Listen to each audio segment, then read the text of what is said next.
Hello everyone, સ્વાગત છે તમારું ચેનલમાં। આજે આપણે બનાવીશું ટ્રેડિશનલ રીતે બેસનના લાડુ, જેને લીસા લાડુ પણ કહેવામાં આવે છે। તહેવારોમાં બેસનના લાડુ બનાવવામાં આવે છે, તો આપણે આજે પરફેક્ટલી માપ સાથે બેસનના લાડુ બનાવવાના છીએ। જો તમને મારી રેસીપી ગમતી હોય અને હજુ સુધીમાં ચેનલને સબસ્ક્રાઈબ ન કરી હોય તો સબસ્ક્રાઈબ કરવાનું ના ભૂલતા। કપના માપથી 2.5 કપ જેટલો બેસન લીધો છે, એટલે કે ચણાનો લોટ રેગ્યુલર જે આવે એ લીધો છે।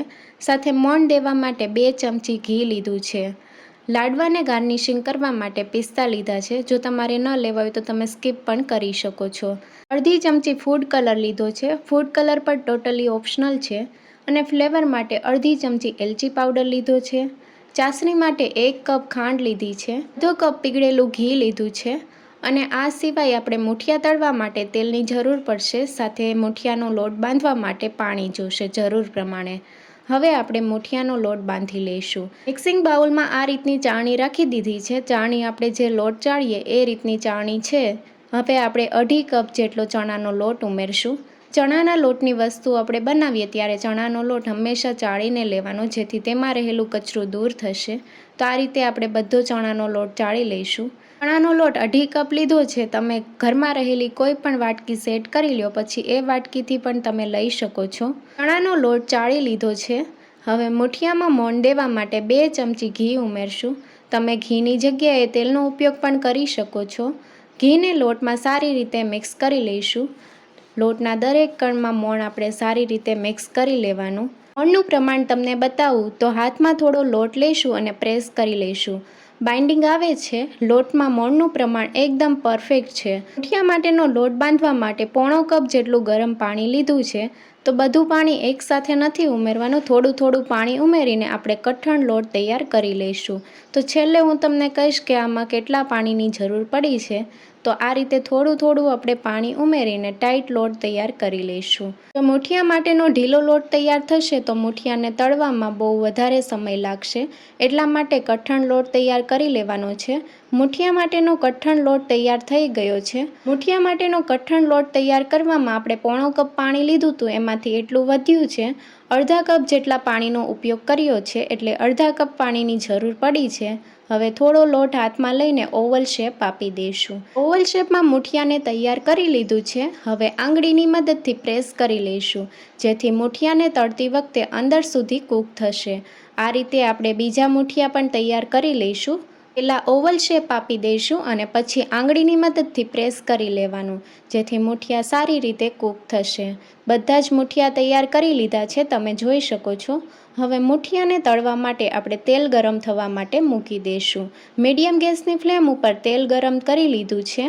તમે જોઈ શકો છો હલકા બબલ્સ આવવા લાગ્યા છે। હવે આ સમયે આપણે મુઠિયા જેટલા આવે એટલા ઉમેરી દઈશું। મુઠિયાને તળતી વખતે ગેસની ફ્લેમ મીડિયમ ટુ લો રાખવાની છે। જો હાઈ ગેસની ફ્લેમ ઉપર મુઠિયા તળશો તો મુઠિયામાં તેલનું પ્રમાણ વધારે રહી જશે। શરૂઆતમાં મુઠિયાને પલટાવવાની ઉતાવળ નથી કરવાની।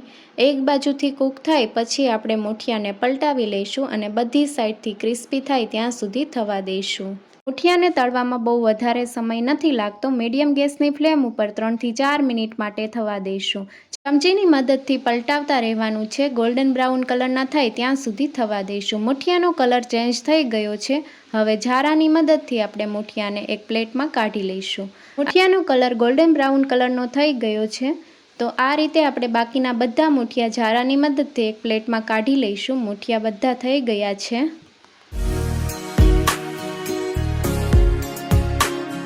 તળાયેલા મુઠિયાને ઠંડા કરી લીધા છે।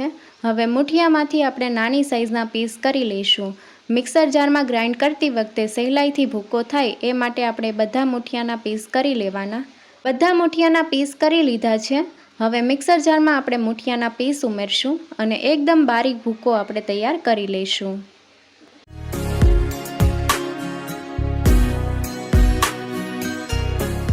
મિક્સર જારમાં મુઠિયાને ગ્રાઇન્ડ કરી લીધા છે અને પાવડર આ રીતનો તૈયાર થયો છે। એકદમ બારીક આપણે ભૂકો તૈયાર કર્યો છે। હવે એક સરખું ચૂરમું તૈયાર કરવા માટે મેં આ રીતની ચાળણી લીધી છે।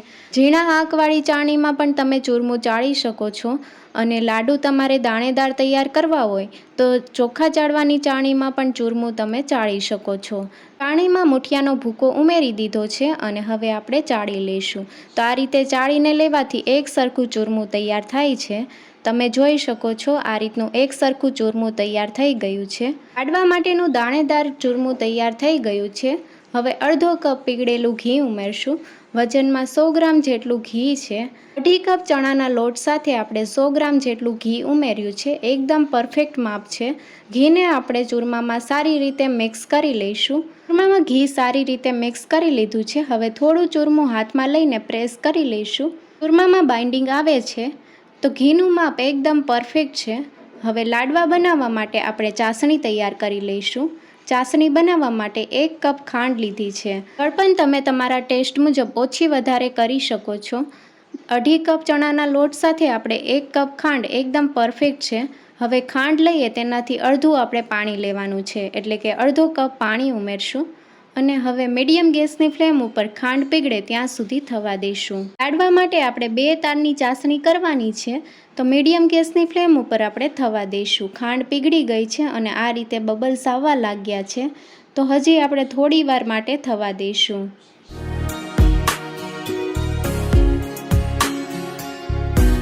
ચાસણીમાંથી બબલ્સ આવવા લાગ્યા છે. બેસનના લાડુ બનાવવા માટે આપણે 2 તારની ચાસણી કરવાની છે. ચાસણી ચેક કરી લઈશું. તો આંગળી અને અંગૂઠા વચ્ચે આપણે આ રીતે ચેક કરવાનું છે. 2 તારની અને થોડી ઘટ ચાસણી તૈયાર થઈ ગઈ છે. તો હવે આપણે અડધી ચમચી ફૂડ કલર ઉમેરશું. ફૂડ કલર ઉમેરવો ટોટલી ઓપ્શનલ છે, પણ બહાર મળે તેવા લાડુ તૈયાર કરવા માટે આપણે અડધી ચમચી કેસર યલો ફૂડ કલર ઉમેર્યો છે. લાડવા માટેની ચાસણી તૈયાર થઈ ગઈ છે. ગેસની ફ્લેમ બંધ કરી દઈશું. ચાસણીને આપણે ચૂરમામાં ઉમેરશું. સાથે ફ્લેવર માટે અડધી ચમચી એલચી પાવડર ઉમેરશું. એલચી પાવડર લાડવામાં છેલ્લે ઉમેરવાનો, જેથી લાડવામાં એલચી પાવડરનો ફ્લેવર સારો આવશે. હવે ચાસણીને આપણે ચૂરમામાં સારી રીતે મિક્સ કરી લઈશું. ચૂરમામાં ચાસણી મિક્સ કરીએ ત્યારે ગેસની ફ્લેમ ઉપર નથી ચડાવવાનું, નીચે આ રીતે આપણે મિક્સ કરી લઈશું. તો ચૂરમામાં ચાસણી સારી રીતે મિક્સ થઈ ગઈ છે. મિશ્રણને થોડું ઠંડુ થવા દઈશું, પછી આપણે લાડવા તૈયાર કરી લઈશું. લાડવા માટેનું મિશ્રણ ઠંડુ થઈ ગયું છે. હલકું ઠંડુ કરવાનું છે, બહુ વધારે ઠંડુ નથી કરવાનું. હવે થોડું મિશ્રણ હાથમાં લઈને લાડવાનો શેપ આપી દઈશું.